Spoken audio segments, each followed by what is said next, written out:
There is a specific frequency of noise that triggers the fight or flight response in the human brain. Evolutionarily speaking, it used to be the snap of a twig in a silent forest or the low growl of a predator in a cave. In modern suburbia, specifically in the manicured dystopian purgatory known as the Oak Creek Estates, that noise is the distinct, rhythmic clack-hiss-clack of a spray paint can being shaken vigorously at 7:03 on a Saturday morning. I was deep in a dream where I was fishing off a pier in Key West, a cold drink in my hand and absolutely no responsibilities on my horizon. The dream shattered instantly. I lay there for a second, staring at the ceiling fan that was spinning lazily, trying to process if the noise was real or a hallucination born of a late-night pizza binge. Clack, clack, clack. Hiss. It was real. And it was close. It sounded like it was practically inside my bedroom. I rolled over and looked at the digital clock. 7:03 a.m. "You have got to be kidding me," I groaned into my pillow. My wife, Sarah, had taken the kids to her mother's for the weekend, leaving me with a glorious 48 hours of planned nothingness. My schedule was supposed to involve coffee, a little bit of woodworking in the garage, perhaps a nap, and definitely watching the game. It was not supposed to involve aerosol-based vandalism at dawn. I kicked the duvet off, feeling the cool air hit my legs. I scrambled for my robe, a heavy plaid flannel thing that had seen better days and smelled faintly of sawdust and Old Spice, and shoved my feet into my slippers. One slipper slid on easily. The other required a bit of a hop step because the heel had been crushed flat by years of misuse. I stumbled out of the bedroom, down the hall, and navigated the living room like a man moving through a minefield of Legos, though thankfully the floor was clear. I reached the front door, unlocked the deadbolt with a click that sounded like a gunshot in the quiet house, and threw the door open. The morning light was blinding. It was one of those aggressively sunny mornings where the birds are screaming their lungs out and the dew is sparkling just to mock your tiredness. I squinted, shielding my eyes with a hand, trying to locate the source of the disturbance.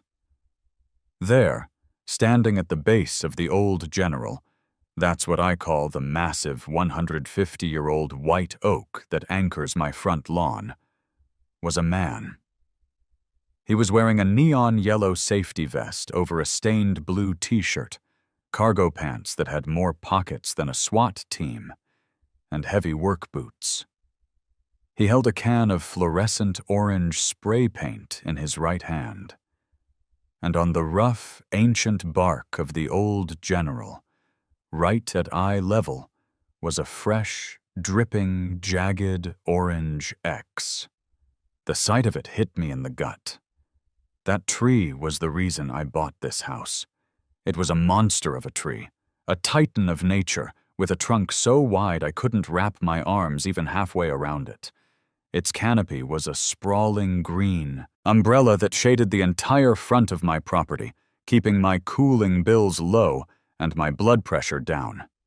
It had survived droughts, storms, and probably the Civil War. And now this guy in a vest was graffitiing it like a subway car in the 80s. "Hey!"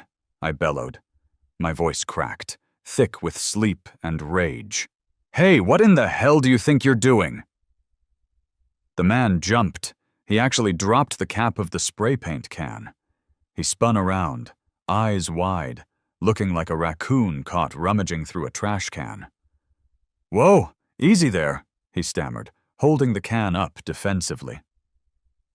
I marched down the porch steps, tightening the belt of my robe like I was preparing for a karate match. The dew soaked instantly through my slippers, freezing my toes, which only added fuel to my anger. "Easy," I snapped, closing the distance between us. "You're painting my tree. On my property. At 7 in the morning on a Saturday. Give me one good reason why I shouldn't turn the hose on you right now." The man took a step back, sizing me up. I'm not a small guy, 6'2", broad shoulders from years of working construction before I moved into engineering management.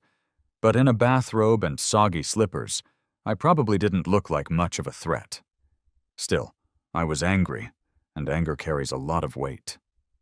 "Look, buddy," he said, his voice taking on that tired, defensive tone of a contractor who deals with homeowners all day. "I'm just doing the job. I'm the surveyor." "I don't care if you're the Pope," I said, stopping 3 feet from him. I pointed a shaking finger at the orange X. "You just defaced my property. That is a white oak. Do you know how hard it is to get paint out of bark?" "It's marking paint," he said, shifting his weight. "It's water-soluble, mostly. Look, name's Mike. I'm with Miller Land and Survey. I got a work order here." He fumbled with a clipboard that was leaning against the trunk of the tree. He pulled it up, flipping a page. "Address, 12102 Oak Lane. Homeowner, Frank Henderson. That you?" "That's me," I said, crossing my arms. "And I didn't hire a surveyor, Mike." Mike sighed, rubbing the back of his neck. He looked tired. He looked like a guy who just wanted to mark his trees and go home to a cold beer. I could sympathize with the desire, but not the method. "I know you didn't," Mike said. He lowered his voice, glancing toward the street. "The association hired us. The HOA. They ordered a hazard assessment for the upcoming abatement project." I felt a cold chill that had nothing to do with the morning air. "The HOA?" I repeated. "What hazard assessment?" "They're doing a sweep," Mike said, tapping the paper with a dirty fingernail. "Identified liabilities. Dead limbs, uplifted sidewalks, line-of-sight blockers. I was told to mark this one for removal." The world stopped spinning for a second. "Removal?" I whispered. "You have got to be joking. This tree isn't a hazard. It's the healthiest thing in this entire zip code." Mike looked at the tree. He looked up into the canopy, where the morning sun was filtering through thousands of green leaves. He looked at the massive, sturdy trunk. Then he looked at me. "Between you and me," Mike said, his voice dropping to a conspiratorial whisper. "It's a beauty. Solid. I drilled a test bore on the other side just to check density. It's hard as rock. But the work order says Priority 1 hazard. Says the roots are compromising the community infrastructure." "What infrastructure?" I demanded, gesturing to the expanse of green lawn. "The only thing nearby is the sidewalk, and that's 20 feet away." Mike grimaced. "Yeah, well, I just mark 'em, Mr. Henderson. I don't write the orders." "Who wrote the order?" I asked, though I already knew the answer. I could feel it in my bones. Before Mike could answer, a sound cut through the morning air. It was a high-pitched, electric whine, like a giant mosquito approaching. It grew louder, accompanied by the crunch of tires on gravel. I turned toward the street. Rolling around the corner was a golf cart. But to call it a golf cart was an insult to the sport of golf. It was a custom-modified champagne gold EZ-Go with a lifted suspension, chrome rims, and a plastic weather enclosure that was currently zipped up tight despite the perfect weather. It was her, Patricia, the president of the Oak Creek Estates Homeowners Association, the self-appointed queen of the cul-de-sac, the woman who once measured my grass with a ruler and fined me $50 because it was a quarter-inch over the regulation height during a rainy week when I couldn't mow. She pulled the cart right up to the curb, blocking my driveway. The electric motor whirred to a stop. She didn't get out immediately. She took a moment to adjust her visor in the rearview mirror, then unzipped the plastic door with a sharp zip sound. Patricia stepped out. She was wearing her uniform, white capri pants, a floral blouse that was bright enough to signal aircraft, and brand-new white sneakers that had never seen a speck of dirt. She held a clipboard, always the clipboard, clutched to her chest like a shield. "Good morning, Frank," she chirped. Her voice was sugary sweet, the kind of sweetness that masks a lethal dose of poison. "I see Mike is getting everything ready." I didn't return the smile. "Patricia, why is there neon paint on my tree?" She walked up the driveway, her sneakers making no sound on the concrete. She stopped a safe distance away, eyeing my bathrobe with visible distaste. "Oh, Frank, don't be dramatic," she said, waving a hand dismissively. "It's just a hazard marking. We had an emergency board meeting on Thursday night. We voted to enforce the Community Safety and Aesthetics Clause, specifically Section 4.2.1 regarding dangerous flora." "Dangerous flora?" I laughed, a harsh, barking sound. "Patricia, it's an oak tree. It's not a triffid. It's not going to eat the children." She pursed her lips. "It is a liability, Frank. We've had reports." "Reports from who?" "Concerned neighbors," she said vaguely. "The root system is aggressive. It's pushing toward the common areas. We have reason to believe it is threatening the integrity of the underground utilities and, more importantly, the community walkway." "That is a lie," I said flatly. "I'm an engineer, Patricia. I know how load-bearing structures work. I know how root systems spread. This tree is nowhere near the utility lines. The main line runs under the street, 30 feet from the drip line." Patricia's eyes narrowed. The sweet facade flickered, revealing the steel beneath. "The board disagrees," she said. "And as you know, the CC&Rs give the board the final say on safety determinations. We can't risk a lawsuit, Frank. Imagine if a root uplifted the sidewalk and little Timmy from down the street tripped and broke his arm. We'd be liable. You would be liable." "Mike," I said, not taking my eyes off her, "is the sidewalk uplifted?" Mike jumped. He clearly didn't want to be in the middle of this. He looked at Patricia, then at me.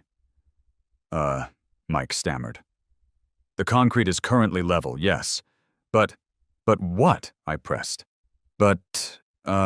Roots can be unpredictable," Mike finished lamely, clearly terrified of whatever power Patricia held over him. Patricia smiled triumphantly. "Exactly. Unpredictable. We are being proactive. The removal crew is scheduled for Tuesday morning." "Tuesday?" I shouted. "That's in 3 days. You can't just cut down a tree like this without a permit. You need a city inspection." Patricia pulled a piece of paper from her clipboard and held it out to me. "We have filed for an emergency hazard abatement," she said smoothly. "It bypasses the standard 30-day waiting period when there is an immediate threat to infrastructure. It's all perfectly legal, Frank. I spent all day yesterday with the HOA attorneys ensuring it was watertight." I snatched the paper from her hand. It was a formal notice, printed on thick, expensive paper. Notice of Hazard Abatement. Violation 4.2.1. Dangerous intrusive vegetation. Remedy: total removal and stump grinding. Scheduled date: October 14th. Cost assessment to homeowner: $4,800. My jaw dropped. "You expect me to pay for this? You want me to pay $5,000 to destroy my own property?" "It's actually a bargain," she said, checking her Apple Watch. "Individual removal for a tree of this magnitude would cost you $7,000 easily. But since we're doing the common area trees at the same time, we negotiated a bulk rate for you. You should be thanking us." "I'm not paying a dime," I said, shaking the paper. "And you are not touching this tree." Patricia sighed, the sound of a disappointed schoolteacher. "Frank, if you refuse access to the crew, we will have to fine you. The daily fine for obstructing a safety order is $500, plus legal fees. And if we have to get a court order to enter the property, those legal fees will be billed to your account. It could get very expensive, very quickly. She took a step closer, lowering her voice. Look, Frank. Be reasonable. It's just a tree. It's messy. It drops acorns everywhere. It blocks the view. And there it was. The slip. The tell. I froze. The view? She blinked, realizing she'd said too much. The general line of sight. For safety. No, I said, my brain racing, connecting the dots. Not safety. The view of the pond, from the clubhouse.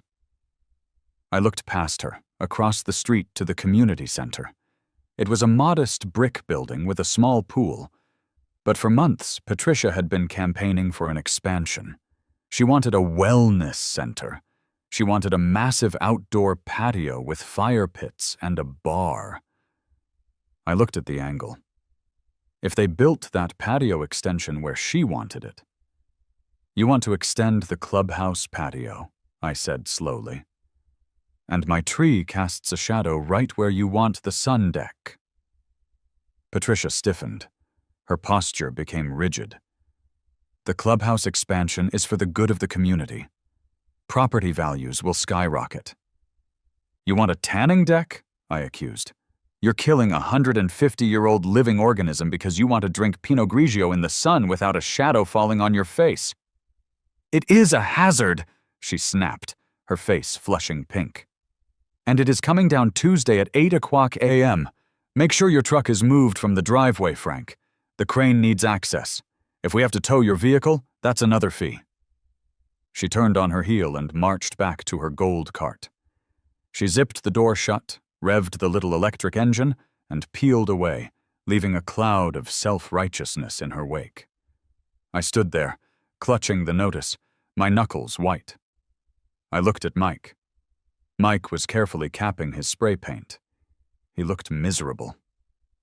Mike, I said quietly. Yeah? Tell me the truth. Is there any root damage? Any at all? Mike looked around to make sure Patricia was gone. He walked a few steps closer. Frank, he said, I've been surveying for 20 years.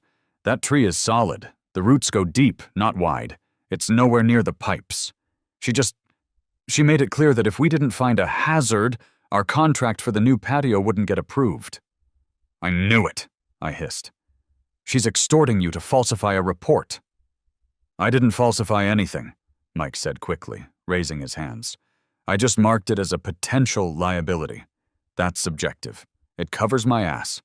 But yeah, it's a hit job. She hates this tree. She told my boss it makes the neighborhood look unkept. Unkept, I muttered. It's a majestic white oak, not a weed. Look, I gotta go, Mike said, backing toward his truck. I got 6 more houses to mark. But good luck, man. She's a steamroller. Once she gets the lawyers involved, usually people just fold. I don't fold, I said. Not for her. Mike climbed into his truck and drove off, leaving me alone on the lawn. I looked at the orange X. It felt like a wound. Tuesday. That was 3 days away. Monday was a holiday. Columbus Day, which meant all the county offices would be closed. I couldn't go down to the permit office and file a complaint. I couldn't get a city inspector out here to contradict her report because they were off for the long weekend. By the time the offices opened on Tuesday morning, the crew would already be here. The saws would be running. It was a tactical strike. She had planned this perfectly. She notified me on a Saturday morning of a holiday weekend, giving me 0 business days to react before the demolition. I felt a surge of panic. $4,800, and the loss of the tree. If I did nothing, I lost. If I physically stopped them, I'd get arrested and fined. If I sued them later, the tree would already be a stump. You can't uncut a tree. I walked back up the porch steps, my mind racing. I needed a plan. I needed a weapon. I needed someone who knew more about trees and property law than Patricia and her team of suburban lawyers. I went into the kitchen and poured myself a cup of coffee. It was cold, but I drank it anyway. I needed the caffeine. I pulled out my phone and stared at it. I needed an expert, not just a surveyor. I needed a heavy hitter. I scrolled through my contacts, past Pizza Place and Plumber Dave, until I found a name I hadn't dialed in 5 years. Silas Doc Green. Doc wasn't just an arborist. He was a force of nature. He was a man who had once chained himself to a redwood in California to stop a highway expansion. He had a PhD in botany and a beard that could hide a badger. We had worked together on a commercial project years ago where the developers tried to cut corners on environmental regulations. Doc had shut down a $40 million site with a single clipboard and a terrifying knowledge of migratory bird patterns. He was crazy. He was abrasive. He smelled like pine resin and old coffee. And he was exactly who I needed. I hit the call button. It rang 4 times. I was about to hang up when a voice answered. It sounded like gravel tumbling inside a cement mixer. "This better be about a plant," the voice said. "If this is a telemarketer, I will compost you." "Doc," I said, "it's Frank Henderson." There was a pause. "Frankie? The structural engineer? The guy who knows the difference between a load-bearing wall and a suggestion?" "That's me. I haven't heard from you since the Springfield job. Did a bridge collapse?" "No," I said.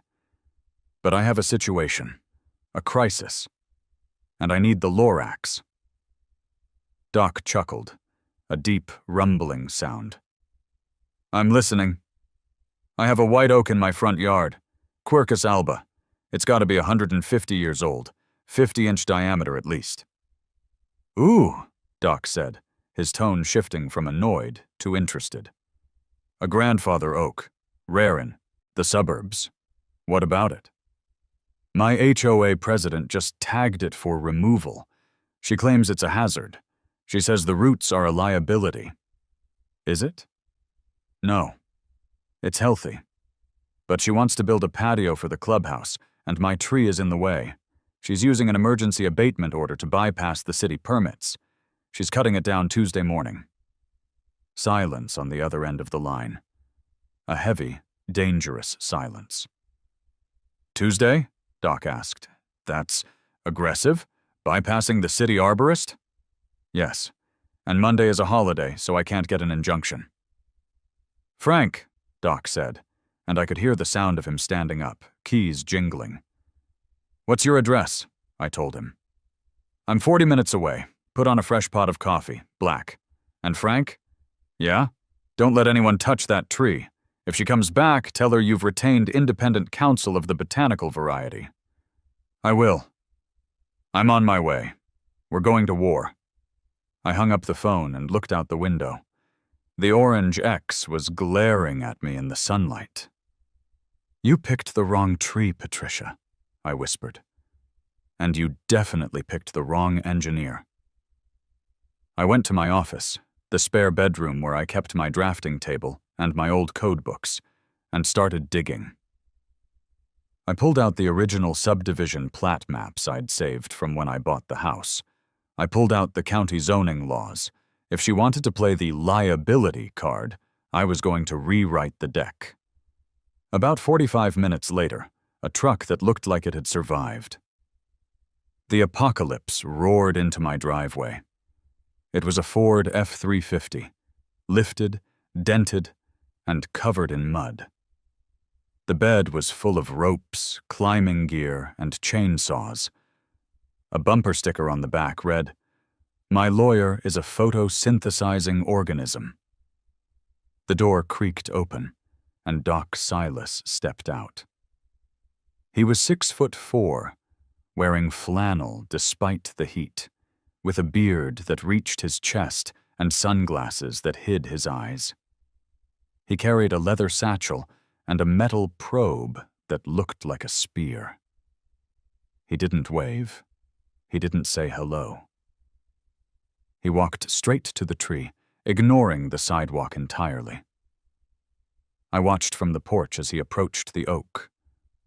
He took off his sunglasses. He placed both hands flat against the trunk, right over the orange paint. He closed his eyes. It was theatrical, sure, but with Doc, you let him do his thing.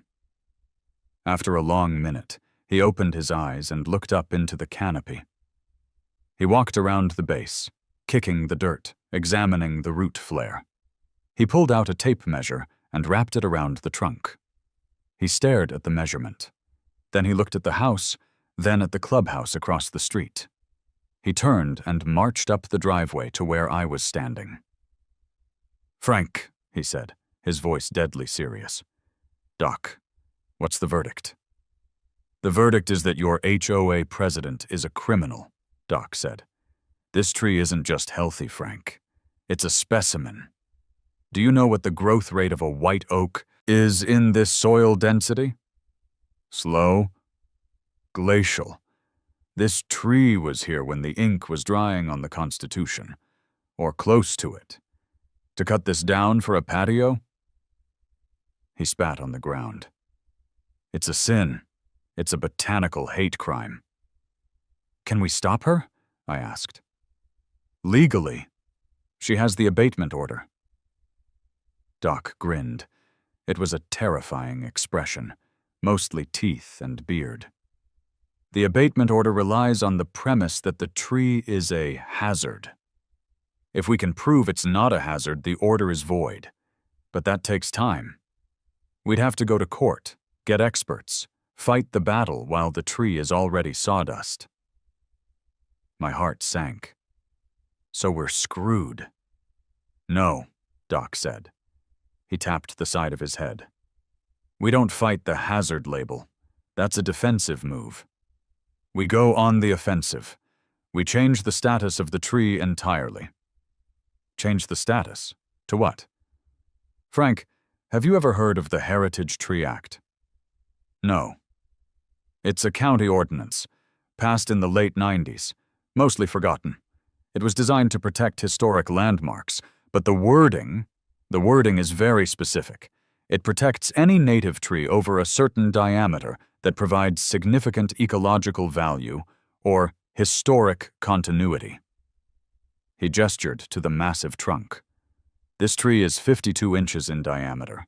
The cutoff for heritage status is 36. This isn't just a tree, Frank. Under County Code 14B, this is a federally protected monument. Or at least, it can be." "Can be?" I asked. "How do we make it one?" Doc pulled a ruggedized laptop out of his satchel.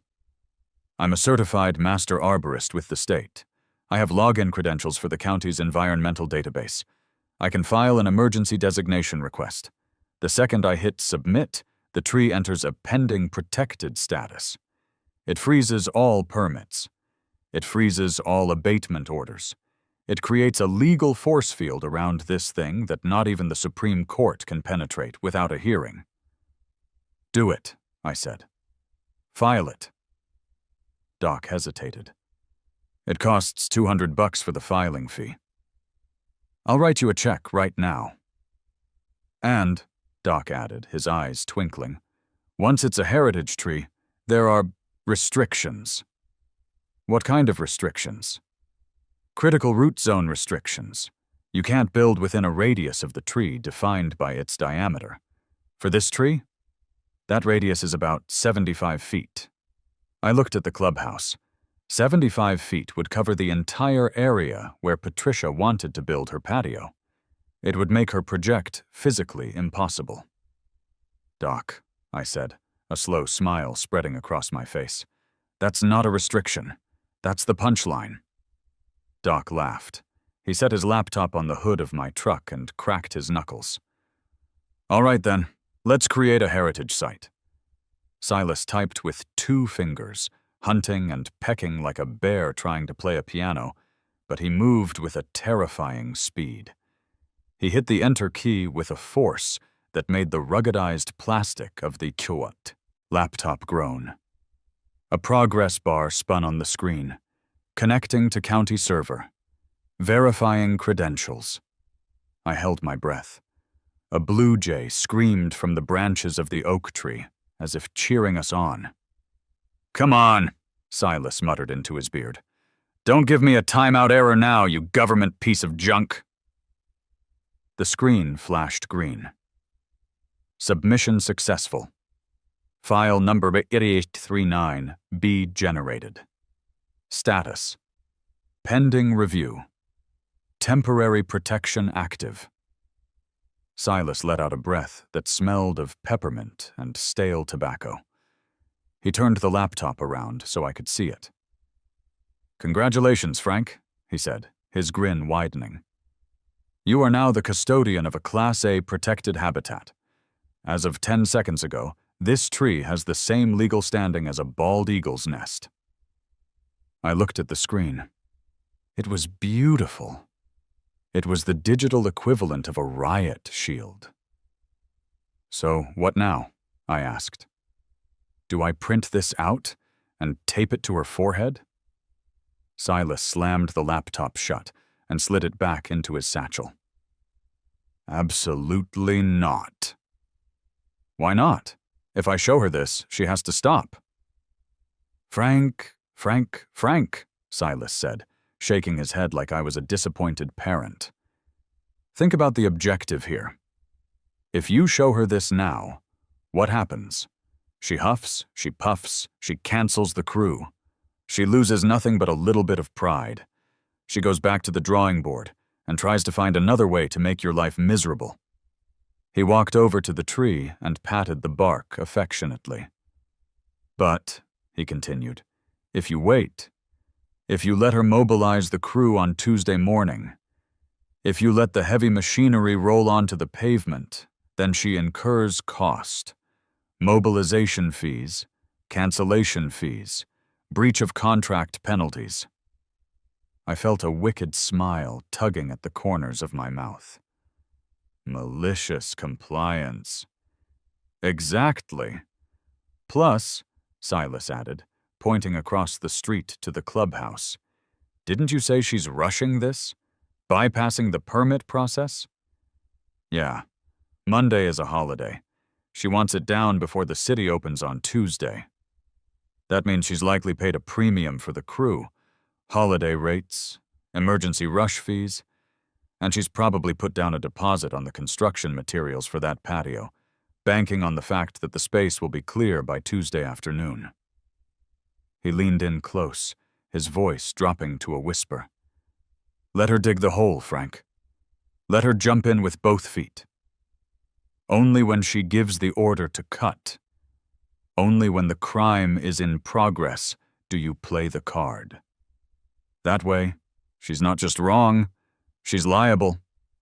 "You're a bad man, Doc," I said. "I'm a distinct biological advantage," he corrected. "Now, I need to go. I have to go calibrate a moisture sensor in a redwood grove, but I've emailed you the PDF of the protection order. Print it out, put it in a binder, a nice, official-looking binder, and wait." "What about the critical root zone?" I asked. "You said something about restrictions." "Right, the CRZ, Silas said, sketching a circle in the air with his finger. "The formula is simple. Radius equals 1.5 feet for every inch of trunk diameter. Your tree is 52 inches. That's a 78-foot radius from the trunk center." I looked at the imaginary line. 78 feet extended well past the sidewalk, across the street, and deep into the lawn of the community center. "That covers the entire proposed patio area," I said. "It sure does," Silas said, climbing back into his monster truck. "Under the Heritage Act, you cannot pour concrete trench for utilities or change the soil grade within the CRZ. If she wants to build that patio, she'll have to build it levitating in the air." He cranked the engine. The truck roared to life, spewing a cloud of dark exhaust. "Call the cops when the saws come out, Frank. Don't engage the crew yourself. Let the boys in blue do the heavy lifting." And with that, he backed out over my curb, ironically crushing a small patch of Patricia's beloved HOA-mandated petunias, and rumbled away. I went inside and checked my email. The PDF was there. I printed it. I printed 2 copies, just in case. I put them in a navy blue binder. I placed the binder on the entry table next to my keys. Then I waited. Sunday night. The belly of the beast. The notification pinged on my phone at 4:00 p.m. on Sunday. It was an email blast from the HOA board. Reminder: Emergency Community Town Hall. Topic: Ratification of Budget for Wellness Center, Expansion and Hazard Abatement. Time: 7:00 p.m. Location: the Clubhouse Main Hall. I hadn't planned on going. Usually, HOA meetings were just opportunities for people to complain about garbage cans being left out too long or teenagers skateboarding too loudly. But this was the ratification. This was where they signed the checks. If I was going to spring this trap, I needed them to be fully committed. I needed them to be all in. I showered and put on a collared shirt. I didn't want to look like the crazy guy in the bathrobe anymore. I wanted to look like the defeated suburbanite who knew he was beaten. I walked across the street to the clubhouse. The irony wasn't lost on me. I was walking across the very ground that was about to become a federally protected, no-build zone. The meeting hall was a sterile room with fluorescent lighting that hummed aggressively and folding chairs that were designed by someone who hated the human spine. There were about 30 people there. Most were the regulars, the retirees with nothing better to do, the busybodies, and the few unfortunate souls who had been dragged there by their spouses. At the front of the room, sitting behind a long folding table draped in a cheap plastic tablecloth, sat the board. There was Jerry, the treasurer, a nervous man who always looked like he was about to confess to a crime. There was Susan, the secretary, who took notes with a fervor that was honestly frightening.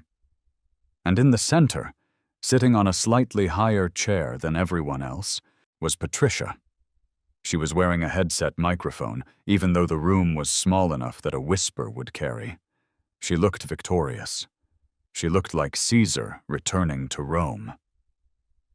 I slipped into the back row and sat down. Patricia's eyes snapped to me instantly. A smirk curled her lips. She tapped her microphone. "Welcome, everyone," she said, her voice amplified and tinny. "Thank you for coming on such short notice. We have a very exciting agenda tonight." She clicked a remote, and a projector screen flickered to life behind her. It showed a rendering of the new Wellness Center. It was hideous. It was a sprawling concrete patio with a pergola, a massive fire pit, and what looked like an outdoor wet bar. And in the rendering, my oak tree was conspicuously absent. In its place was a generic, potted palm tree. "As you know," Patricia narrated, standing up and pacing, "we are moving forward with the enhancement of our community assets. The new patio will increase our property values by an estimated 4%. A murmur of approval went through the room. People liked property values.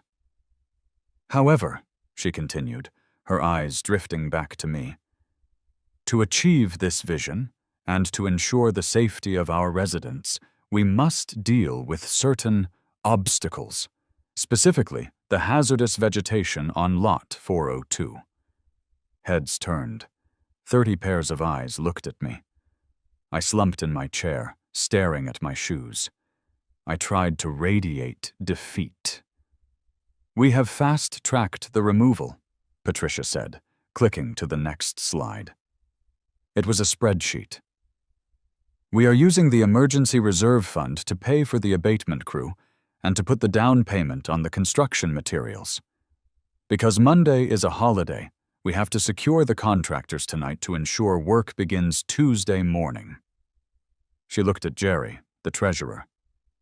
"Jerry, can you walk us through the numbers?" Jerry stood up, shaking slightly. Yes. The tree removal is $4,800.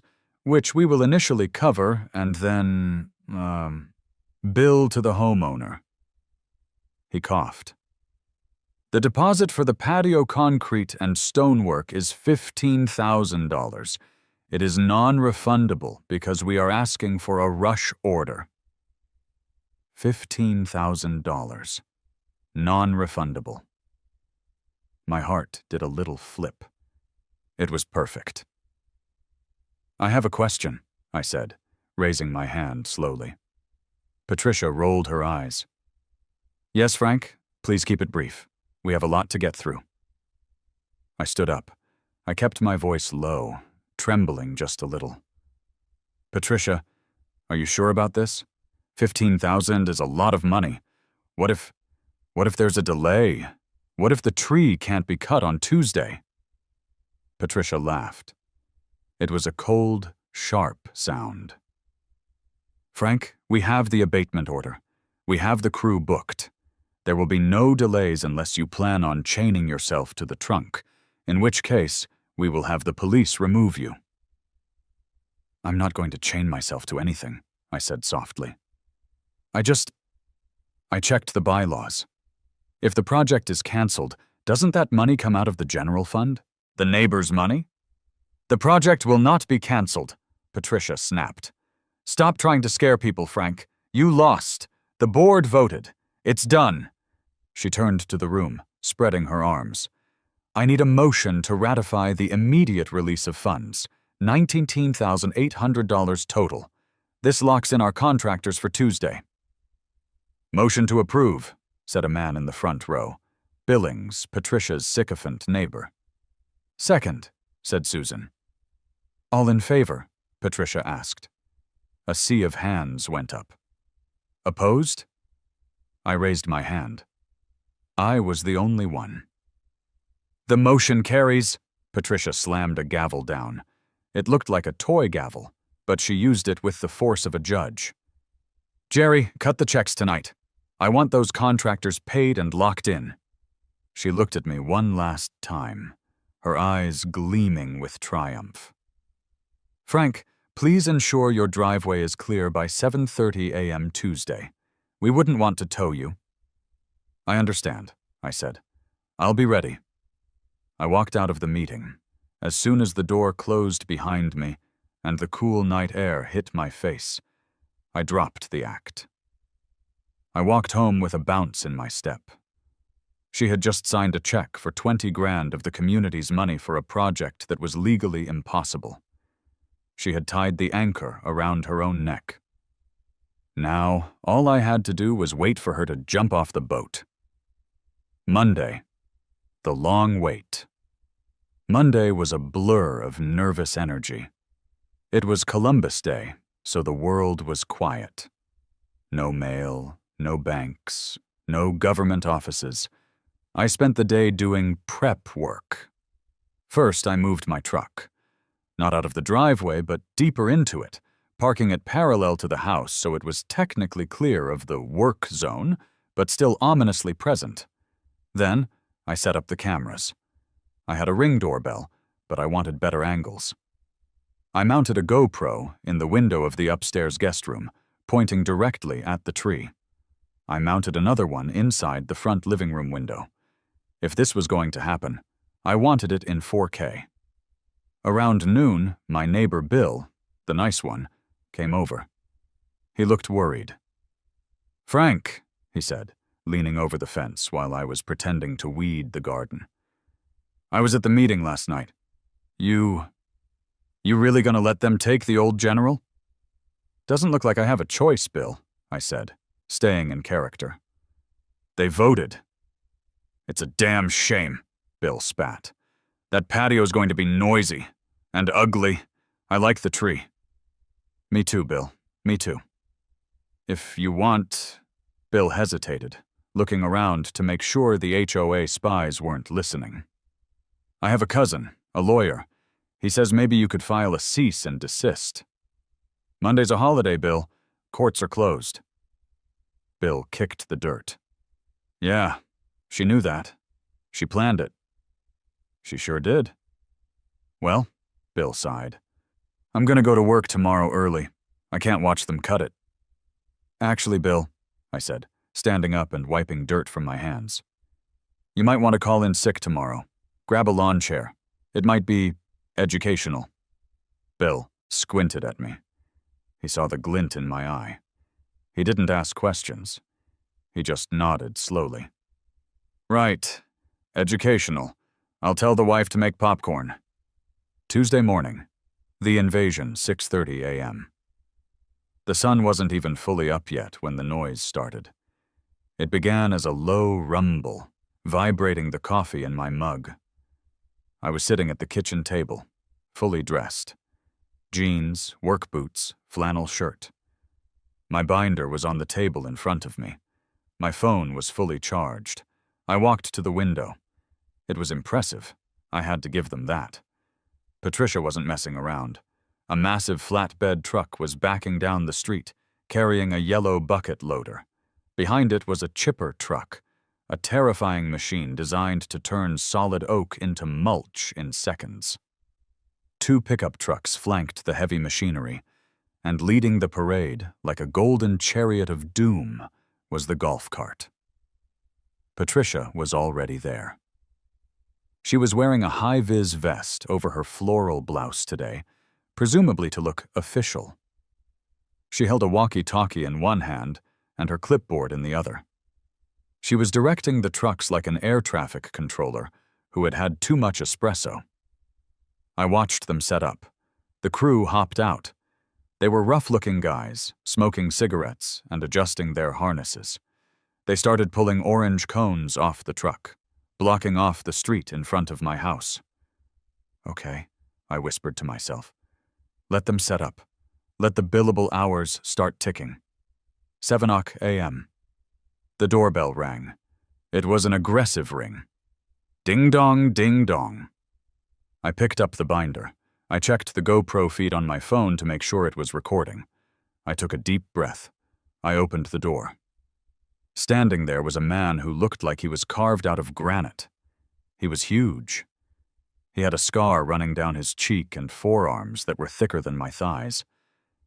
He wore a helmet with ear protection attached. "Mr. Henderson?" he grunted. His voice sounded like rocks grinding together. "That's me. I'm Butch, foreman for Apex Tree Services. We're here for the hazard abatement." "I see that," I said, leaning against the doorframe. "We need access to the yard, and I need you to sign this liability waiver stating that you've removed all personal property from the drop zone." He held out a clipboard. "I'm not signing that, Butch," I said calmly. Butch blinked. He looked at the clipboard, then at me. "Sir, if you don't sign, we can't start. And if we can't start, the HOA lady says to call the cops." "Then I guess you better call the cops," I said. Butch sighed. He turned around and keyed his shoulder mic. "Yo, Patricia, homeowner is non-compliant. He won't sign." Patricia, who was standing at the end of the driveway, looked up. She stormed toward the porch. "Frank!" she yelled.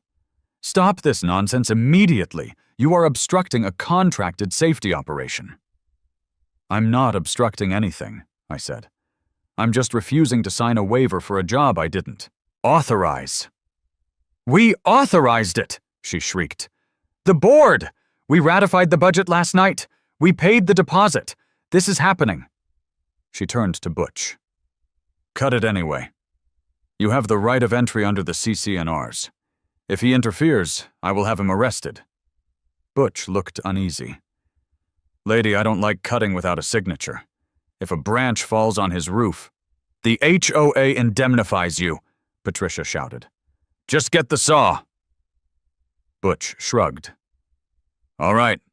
Boys, fire 'em up." He signaled to his crew.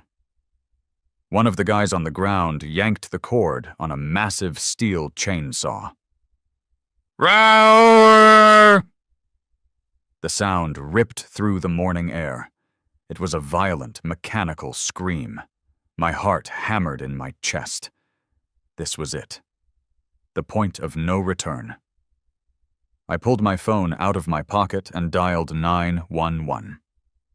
911, what is your emergency? Yes, I said, speaking clearly. I would like to report a felony in progress at 1402 Oak Lane. There are individuals attempting to destroy a federally protected environmental site. I need an officer immediately. Sir, is this a civil dispute? The dispatcher asked. No, ma'am. This is a violation of the County Heritage Protection Act. There is heavy machinery involved and immediate threat to protected habitat. Officers are on their way. I hung up. Outside, Butch was walking toward the tree. He was revving the chainsaw. Vroom, vroom. I stepped out onto the porch. Butch! I shouted over the noise. He looked up, revving the saw again. I've called the police, I yelled. I suggest you turn that off until they get here. Patricia laughed. She was standing on the lawn, safely away from the tree. Let him call. They'll just arrest him for filing a false report. Cut it, Butch. Cut it down. Butch hesitated. He looked at the crazy lady in the golf cart, then at the calm man on the porch. He killed the engine of the chainsaw. The silence that followed was heavy. I'll wait for the cops, Butch said, spitting on the grass. I get paid by the hour anyway. Coward, Patricia hissed at him. 10 minutes passed. The crew stood around, smoking. Patricia paced back and forth, muttering into her phone. I stood on the porch, holding my binder like a shield. Then the lights appeared. Blue and red, flashing against the morning sun. 2 squad cars pulled up. The first officer to step out was a young guy, looked like a rookie. But the second one was Sergeant Miller. I knew Miller. He was a veteran. He had been patrolling this neighborhood for 20 years. He had zero patience for nonsense. They walked up the driveway, hands resting on their belts. All right, turn the circus music down, Miller said, looking at the heavy machinery. Who called it in? I did, Sergeant, I said, walking down the steps. He called it in to harass us, Patricia shouted, rushing forward. Officer, arrest him! He is obstructing a hazard removal. I am the HOA president. Sergeant Miller held up a hand. Ma'am, step back. Let me talk to the homeowner. He looked at me. Frank, what's going on? We got a call about a protected habitat? That's right, Sergeant. Frank, Miller sighed, looking at the oak tree. It's a tree. A nice tree, sure. But did you really call 911 because you don't want the HOA to cut it? I called because it would be a crime if they did, I said. I opened the binder. I pulled out the document. The paper was crisp. The county seal was gold and shiny. Sergeant, I said, handing him the sheet protector. This tree was designated a Class A heritage tree by the County Department of Natural Resources on Saturday. File number 8839B. Miller took the binder. He put on his reading glasses. He read the header. He read the first paragraph. His eyebrows shot up toward his hairline. Heritage tree? He muttered. I haven't seen one of these in years. It's a fake! Patricia screamed. She was practically vibrating. He printed it off the internet. It's a forgery. Miller looked at her over the rim of his glasses. Ma'am, this has a digital verification QR code and a county seal. Faking this would be a federal crime. Frank, did you fake this? Scan the code, Sergeant, I said. It links directly to the county database. Miller pulled out his phone. He scanned the QR code on the document. He waited a second. Then he nodded. Well, I'll be damned, Miller said. Status, active. Protection level, maximum. He looked at Butch. Hey, you with the chainsaw. Butch stepped forward. Yeah? You got a permit to operate in a critical root zone of a heritage site? Butch's face went pale. A what? No. Nobody told me it was heritage. Well, it is, Miller said. State law says you touch that bark, it's a $50,000 fine per incident, and potential jail time for the operator. Butch dropped the chainsaw. I mean, he literally dropped it on the grass. He backed away with his hands up. Whoa. Nope. I'm out. I ain't going to jail for a homeowner dispute. I lost my license in '09. For a wetland violation. I ain't doing that again. Butch! Patricia shrieked. We have a contract! Contract's void, lady, Butch yelled back. He was already walking toward his truck. Illegal acts void the contract. Read the fine print. You can't leave. Patricia grabbed Sergeant Miller's arm. Officer, make them cut it. It's a hazard, sis. Miller pulled his arm away sharply. His face hardened. Ma'am, do not grab me, and let me explain something to you. This document? He tapped the binder. This is a court-level injunction. If you order that man to cut this tree, I will arrest you for solicitation of environmental damage. Do you understand? Patricia froze. She looked at the sergeant. She looked at the tree. She looked at me. But, she whispered, her voice trembling. But the money, we paid the deposit. I stepped forward. I wanted to make sure she heard this next part clearly. The deposit, I said, smiling. Right, the non-refundable deposit. And Butch here. Butch, since you mobilized the heavy equipment, do you charge a kill fee? Butch stopped at the door of his truck. He grinned.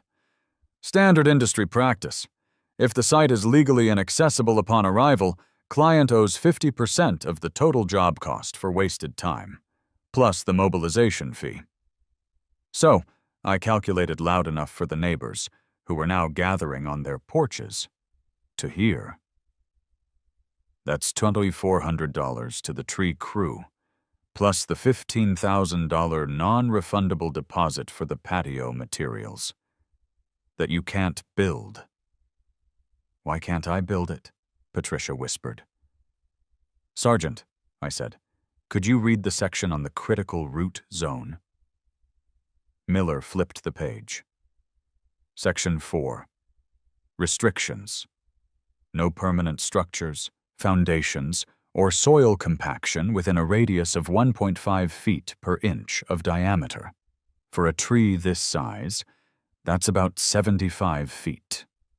I pointed to the clubhouse across the street. Patricia, your new patio is about 60 feet from this trunk.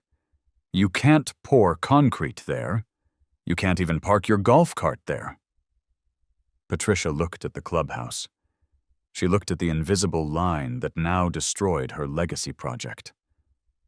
Her face went white. Then it went red. Then it went a color I didn't think humans could achieve. You, she hissed at me.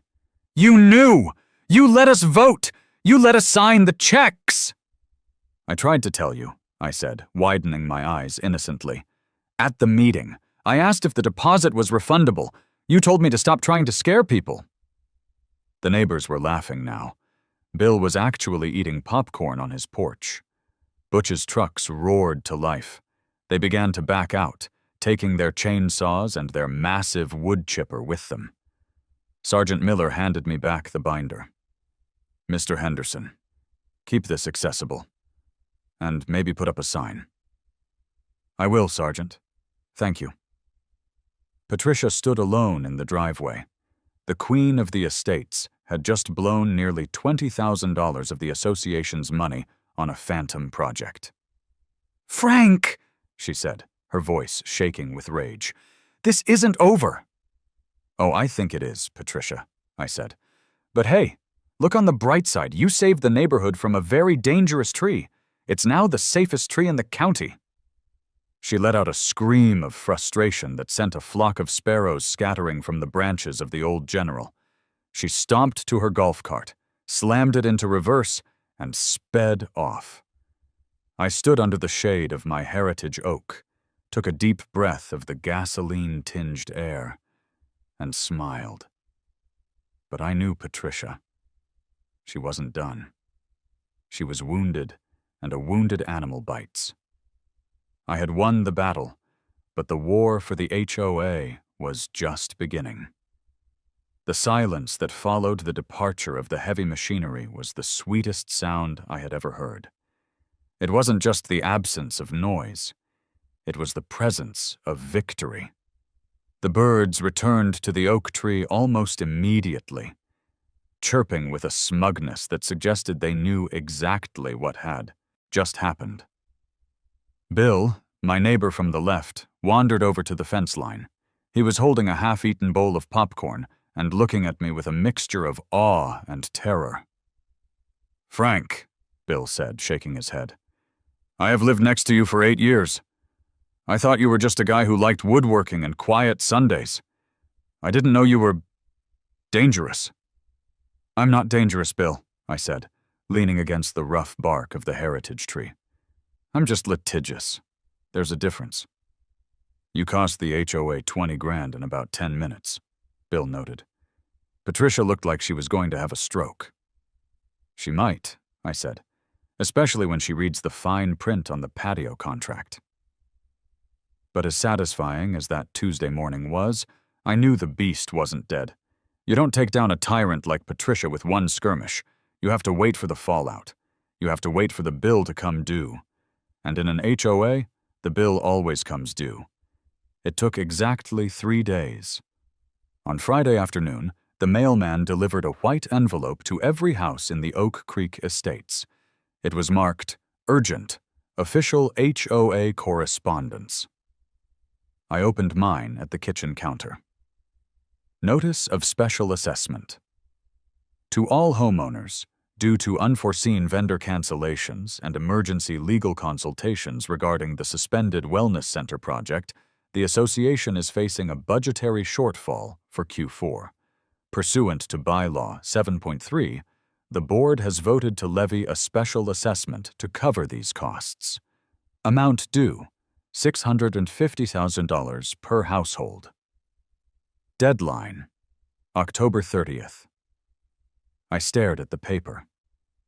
$650. She wasn't just trying to cover her mistake. She was trying to make us pay for her incompetence. She was effectively asking the neighborhood to subsidize her own humiliation. My phone buzzed. Then it buzzed again. Then it started vibrating continuously like it was having a seizure. The neighborhood Facebook group, usually reserved for complaints about dog poop and suspicious vans, had gone nuclear. Linda, 404 Oak. $650? Is this a joke? I'm not paying for a patio we aren't getting. Mike, the surveyor, lurking. LOL. Dave, 502 Maple. It says legal consultations. Did Patricia get sued? Bill, ask Frank. He stopped the bulldozers. I smiled. It was time to stir the pot. I logged into the group. I didn't post a rant. I didn't post an opinion. I simply posted a PDF file. Uploaded Heritage Tree Declaration 8839B PDF. Uploaded HOA Bylaws Section 9 Removal of Officers.pdf. Frank Henderson. Neighbors, the unforeseen cancellation was because the president attempted to build an illegal structure on a federally protected environmental site. The $15,000 deposit was forfeited because she failed to secure permits. You are being fined $650 to pay for her mistake. Also, see attached for instructions on how to call an emergency recall vote. I hit enter. I sat back and took a sip of coffee. I gave it about 30 seconds. The first comment appeared. Dave. She did what? The second comment. Linda. I'm coming over, Frank. I have a printer. Let's draft a petition. By Saturday morning, my dining room looked like a campaign headquarters. Linda, Bill, and a guy named Roger, who I had never met but who was apparently furious about the assessment, were sitting at my table. We need 51% of the homeowners to sign the petition to force a recall election, I explained, pointing to the bylaws. That's 62 houses.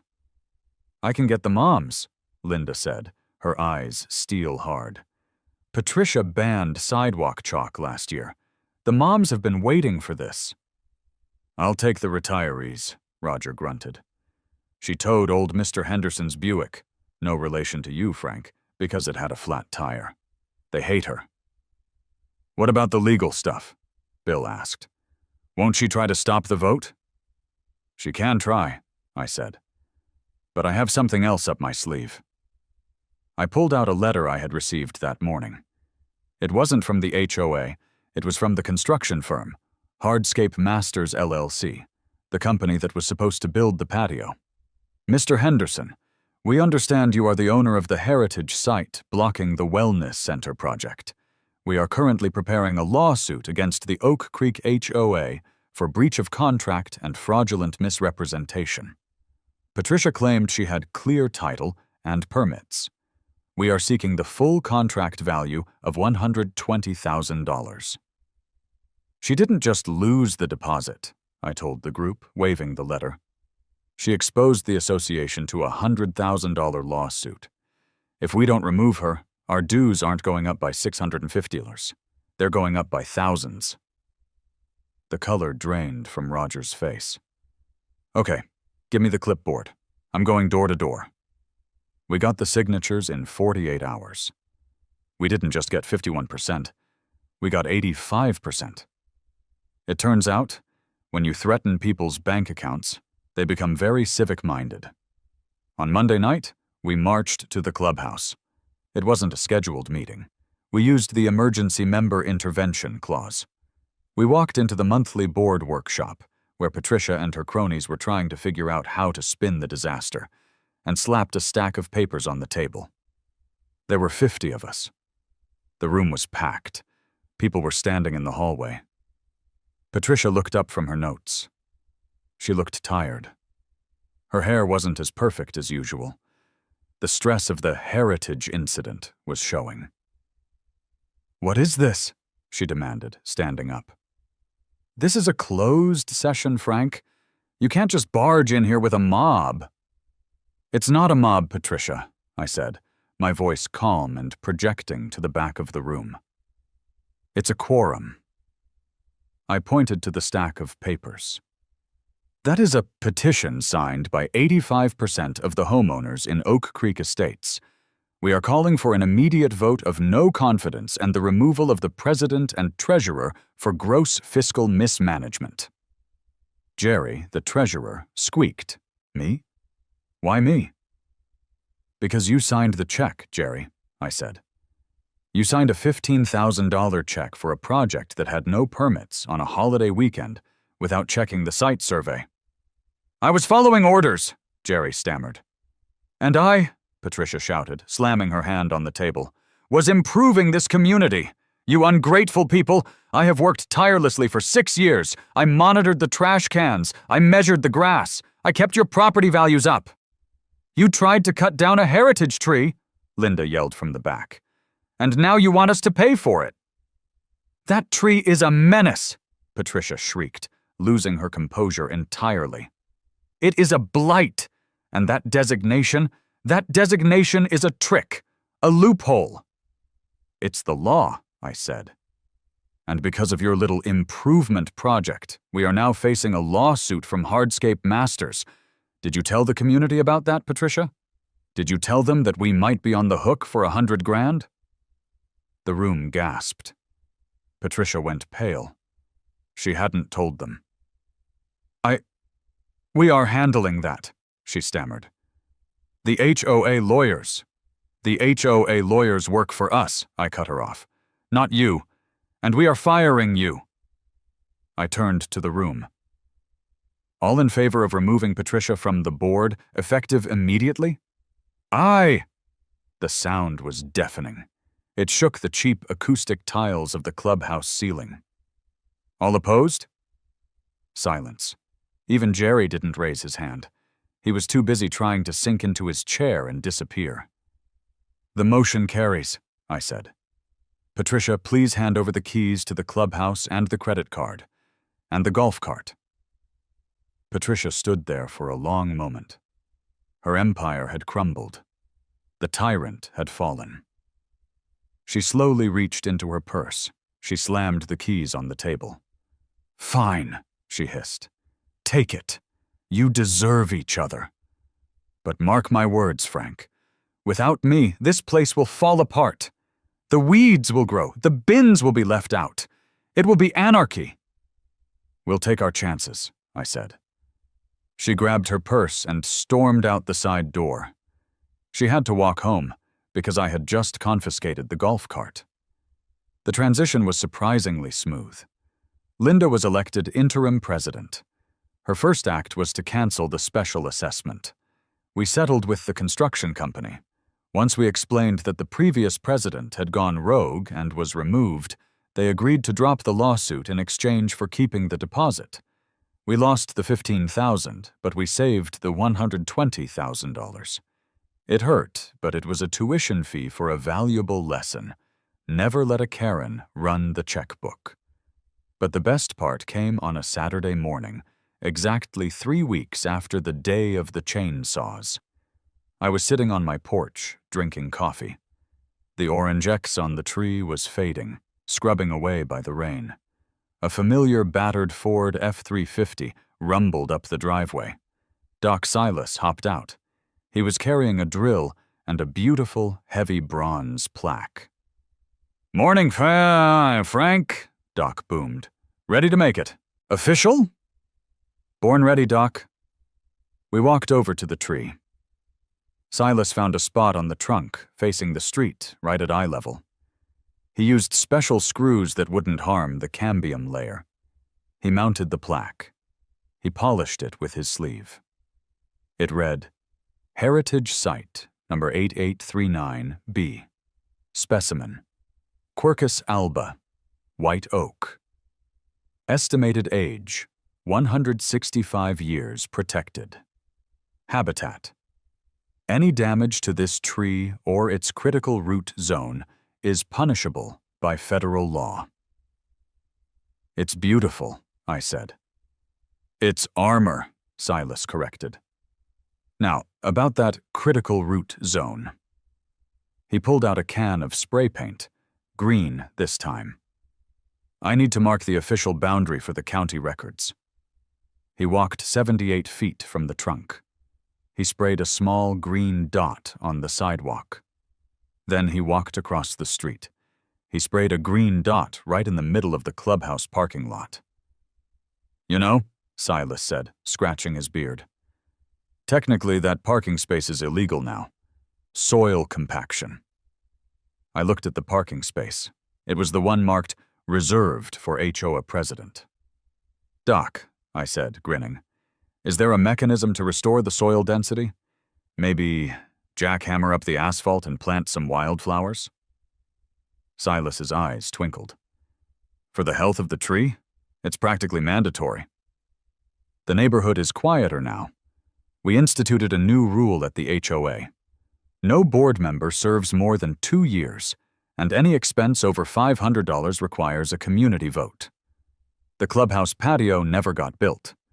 Instead, we used the leftover budget to plant a community garden. Ironically, it's much nicer than the concrete slab Patricia wanted. Patricia still lives here. She has to. She can't sell her house because word got out about the assessment drama, and her property value took a hit. I see her sometimes, walking her poodle. She crosses the street to avoid walking under the oak tree. As for the tree, it's thriving. The orange X is gone. The leaves are turning a brilliant gold for autumn. Every now and then, I sit out on my porch in the evening with a cold beer, looking at that bronze plaque glinting in the sunset. It's a reminder. They tried to bury us. They didn't know we were seeds, or in my case, they tried to cut us down. They didn't know we were heritage. And as I sat there, listening to the wind rustle through the branches of the old general, I raised my bottle to the canopy, to the roots. I whispered. The deep, stubborn, liability-causing roots. The tree didn't answer, but a single acorn dropped onto the sidewalk with a sharp crack. It sounded exactly like a gavel.